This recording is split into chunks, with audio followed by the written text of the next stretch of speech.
his shoulder. What's the first thing that's the essence of the good news? The government will be upon his shoulder. He will take over the government of humanity. And his name will be called Wonderful Counselor, Mighty God, Everlasting Father, Prince of Peace. I believe those are all aspects of his qualifications to govern humanity. The next verse then returns to the theme of government. Of the increase of his government and peace, there will be no end. And the scripture makes it very clear that peace always depends upon good government. Without good government, there can be no peace. And those who refuse God's government cannot know peace.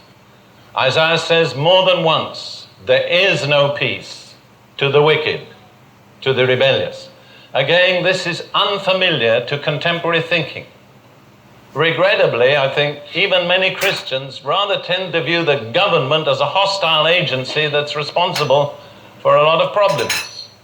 The truth of the matter is, without government, there can be no peace. It is absolutely vain for the nations to seek peace apart from government. The measure of the success of government is the measure of peace that it procures.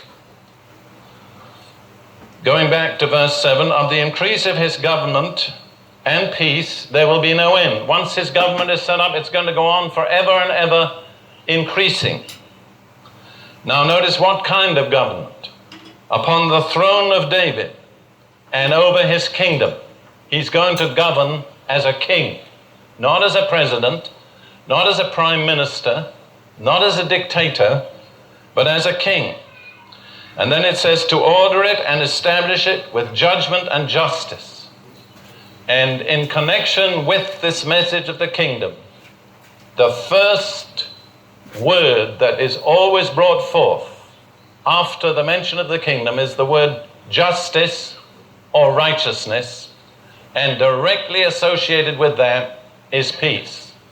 So we have these facts that without government, there can be no peace, and that government must provide justice.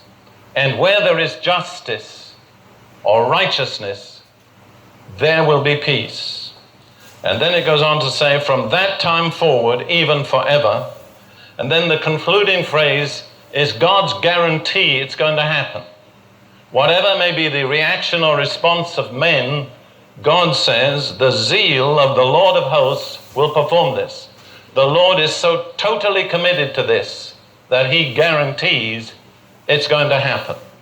Now that's a picture of what Jesus came to do. He came to take over the government of the human race. This is very logical if you analyze the source of all human problems. It goes back to one single fact, which is that man rejected the government of God. He rebelled against God and refused his government.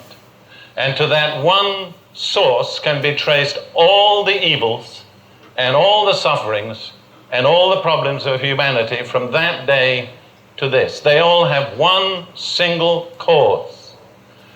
And the gospel or the good news is so logical that it provides the remedy that will undo the problems that came from that cause. The remedy is coming back under the government of God. So really, to talk about receiving the gospel or being saved or becoming a Christian or whatever you want to say, without coming under the government of God is to deceive yourself. You're missing the whole central thought and purpose. You cannot disassociate salvation from God's government. See, if we begin to think that way, we will respond very differently in many matters. Our attitude to many things will be different. We'll become a governable people. I think it's hard to conceive of any people less governable at the moment than the Church of Jesus Christ. Somebody once in a meeting of ministers prayed, God, send us prophets. And another minister said, God, don't, because if you do, we'll kill them.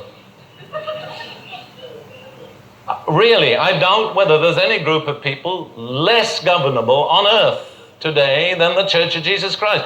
One great basic reason is that we've had a wrong conception of what God is requiring. The good news is that God is going to govern us. If we're not prepared to be governed, we have no right to the good news.